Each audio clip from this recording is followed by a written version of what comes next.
नमस्कार दोस्तों, EWS में आपका स्वागत है। लेसन प्लान के इस एपिसोड में आज का विषय है जीव विज्ञान है। प्रकरण है पौधों के विभिन्न अंग हैं। कक्षा 7 का है कालांश और अवधि यानी समय आप अपने विद्यालय के नियमानुसार करेंगे। सामान्य उद्देश्य इसमें 5 से 6 होंगे, जैसे कि पिछले वीडियो हमने बताया है।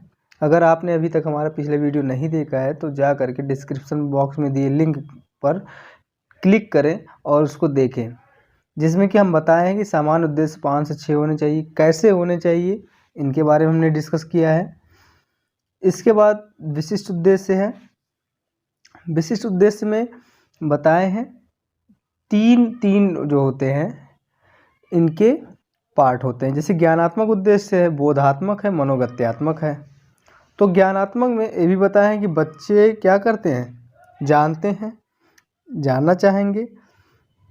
छात्र पौधों के विभिन्न अंगों को जान सकेंगे, छात्र पौधों के विभिन्न अंगों को परिभाषित कर सकेंगे। ऐसा होगा। छात्र पौधों के अंगों का व्याख्या करना जान सकेंगे। इसके बाद बोधात्मक में समझना शुरू कर देते हैं। छात्र जो बच्चे होते हैं, छोटे बच्चे, समझना शुरू कर देंगे। इसके बाद छात्र पौधों के अंगों की व्याख्या कर सकेंगे, छात्र पौधों के अंगों की उपयोगिता को बता सकेंगे। प्रयोगात्मक पक्ष क्या है, प्रयोगात्मक उद्देश्य क्या होता है, छात्र पौधों के कार्यों की वर्गीकृत में कर सकेंगे, वर्गीकरण कर सकेंगे। इसके बाद छात्र पौधों के विभिन्न अंगों का, विभिन्न भागों का नामांकन भी कर सकेंगे, लिख भी सकेंगे। छात्र पौधों के विभिन्न अंगों की व्याख्या कर सकेंगे। इस प्रकार से इसको पढ़ाने में आए हुए जिन सामानों का उपयोग किए होंगे उसको शिक्षण सामग्री में लिखेंगे। जैसे चाक हुआ, डस्टर हुआ, श्यामपट्ट हुआ, लपेट श्यामपट्ट यानी रोलर बोर्ड हुआ। पूर्व ज्ञान, छात्र पौधों के अंगों के बारे में सामान्य जानकारी रखते हैं। प्रस्तावना प्रश्न है। जैसे छात्र अध्यापक अनुक्रिया है, जिसमें छात्र जो टीचर होंगे, पीपल टीचर होंगे, वो प्रश्न करते हैं और जो बच्चे उत्तर देते हैं छात्र क्रिया में लिखना होता है। इस प्रकार से 4 से 5 प्रश्नों को पूछा जाना होता है, जिसमें अंतिम प्रश्न को समस्यात्मक प्रश्न, ऐसा प्रश्न करना हो जिससे कि समस्यात्मक उसमें उत्पन्न हो। इसके बाद जो है पौधों के विभिन्न अंगों, जैसे प्रश्न एक समझ लेते हैं, पौधों के विभिन्न अंगों से आप क्या समझते हैं। तो इस क्वेश्चन को करने से एक चीज़ क्लियर हो जाता है कि आप किसके बारे में पढ़ाना चाहते हैं, पौधों के विभिन्न अंगों के बारे में। ऐसा प्रश्न पूछिए जिससे क्या हो, जैसे कि वो क्लियर कर दे आप जिस टॉपिक को पढ़ाना, जिस प्रकरण को पढ़ाना चाहते हैं वो क्लियर कर दे। ऐसा समस्यात्मक प्रश्न होना चाहिए। उद्देश्य कथन आते हैं। छात्रों, आज हम पौधों के विभिन्न अंगों के बारे में विस्तृत अध्ययन करेंगे। इस प्रकार से ये प्रस्तावना प्रश्न होने के बाद प्रस्तुतिकरण तालिका की तरफ हम बढ़ते हैं। आइए देख लेते हैं। प्रस्तुतिकरण तालिका में 6 बिंदु होते हैं। जैसे 6 बिंदु में ऐसे समझ लीजिए जैसे कि 6 कॉलम होंगे, शिक्षण बिंदु होंगे। इसके बाद छात्र अध्यापक अनुक्रिया होगा, छात्र क्रिया होगी, फिर शिक्षण विधि, सहायक सामग्री और श्यामपट्ट कार्य। एक चीज़ इसमें ये भी हम बता देते हैं कि हमने इसमें चार्ट का प्रयोग किया है। तो आप भी ऐसा कोई, जब चार्ट का प्रयोग करते हैं तो वहाँ पे मिनिएचर लगाएंगे, जो कि हमने सहायक सामग्री में इस प्रकार लगाया है। तो अगर आप इस प्रकार से मिनिएचर जो लगाएंगे छोटा सा होना चाहिए, छोटे में वही चीज़ बनाना जो कि चार्ट में बनाए हैं। आइए, जैसे जड़ के बारे में पूछेंगे। जड़ पहले टीचिंग पॉइंट है, कम से कम 3 टीचिंग पॉइंट होनी चाहिए। जिसमें हमारा पहला टीचिंग पॉइंट क्या है, मनुष्य श्वसन क्रिया में सबसे अधिक किसका प्रयोग करता है। तो मनुष्य श्वसन क्रिया में सबसे अधिक ऑक्सीजन का प्रयोग करता है। इस प्रकार से 3 प्रश्न पूछने हैं, जो कि अंतिम प्रश्न ऐसा होना चाहिए जो कि आपके टीचिंग पॉइंट को डिनोट करता हो, दिखाता हो, जो कि आ जाएगा वो अस्पष्ट उत्तर। जैसे जड़ से आप क्या समझते हैं, जो कि अस्पष्ट उत्तर आएगा। स्पष्टीकरण करेंगे कौन, छात्र अध्यापक। जैसे पौधों का वह भाग जो बीज के अंकुरित होने पर मूलाकार रूप में जमीन एवं जल के अंदर रहता है, जड़ कहलाता है। इस प्रकार से आप इनके बारे में लिखेंगे और जो इसमें मुख्य बातें होंगे उसको श्यामपट्ट कार्य में लिखेंगे। जैसे कि हमने यहाँ लिखा है, जड़ पौधों का भाग जो जमीन के अंदर रहता है। जड़ दो प्रकार का होता है, मूसला होता है, मूसला जड़ होता है, और अपआस्तनिक होता है।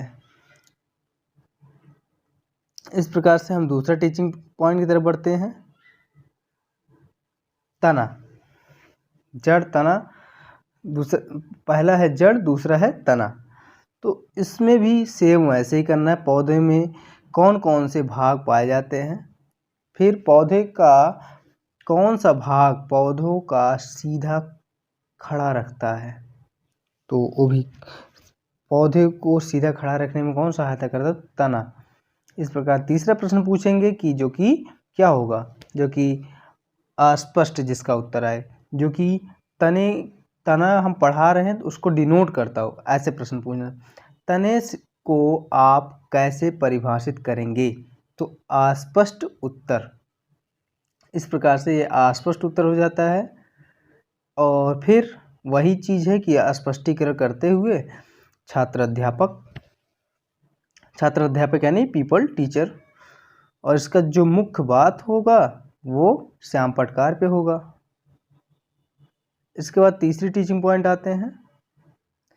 तीसरी टीचिंग पॉइंट में ये यहाँ पे थोड़ा PDF में कलर उड़ गया है, तो इसको हम बता देते हैं, पूरी पॉइंट टू पॉइंट पढ़ देते हैं। पौधों की पत्तियाँ, इसमें थोड़ा ध्यान सुनिएगा, आपको पूरा क्लियर हो जाएगा। जैसे जीव जंतु अपने भोजन के लिए किन पर निर्भर रहते हैं, तो जीव जंतु भोजन के लिए पौधों पर निर्भर रहते हैं, पेड़ पौधों पर निर्भर रहते हैं।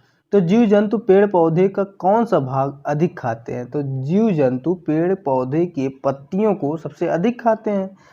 पत्तियां किसे कहते हैं, इस प्रकार से देखिए क्लियर हो गया अस्पष्ट उत्तर। अब स्पष्टीकरण करते हुए आइए इसको पढ़ लेते हैं, क्योंकि पढ़ने से आपको क्लियर हो जाएगा, लेसन प्लान भी बनाने में आसानी होगी। जैसे जो पत्तियां होती हैं, पत्तियां पौधों का मुख्य अंग होता है। पत्तियां पौधों के लिए भोजन निर्माण करती हैं। पत्ती वह भाग है जो तने से लगा रहता है, पर्णधार कहलाता है।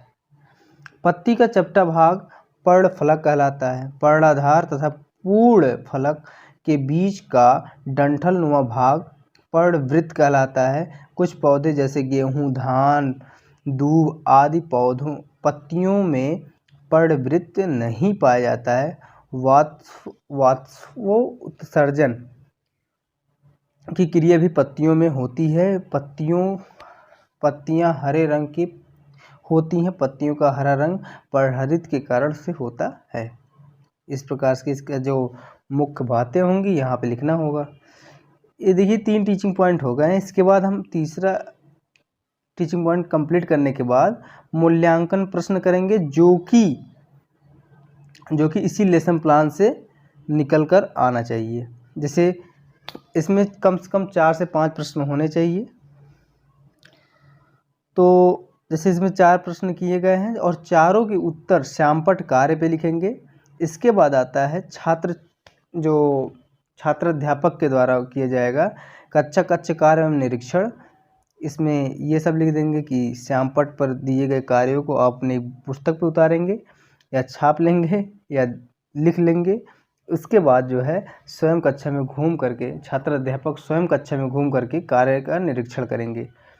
पुनरावृत्ति प्रश्न में इसमें हम बताए हैं कि कैसा प्रश्न आना चाहिए। ये अभी तक अगर हमारा पिछला वीडियो नहीं देखा है तो पिछला वीडियो देखने के बाद आपको क्लियर हो जाएगा, जो कि हम डिस्क्रिप्शन में दे दिए हैं। यहाँ पुनरावृत्ति प्रश्न में कैसा प्रश्न पूछा जाना चाहिए, आप अभी हमारी वीडियो के डिस्क्रिप्शन में जाइए और अभी चेक करिए, आपको पूरा प्रश्न पता चल जाएगा। इसके बाद छात्र के लिए गृह कार्य, वो जो है गृह कार्य को कम से कम शब्दों में देना है, जो कि बच्चों को पढ़ने में आसानी हो और उसको आराम से करके लाएंगे। अगर हमारा लेसन प्लान का वीडियो आपको अच्छा लगा हो तो लाइक शेयर सब्सक्राइब करिएगा।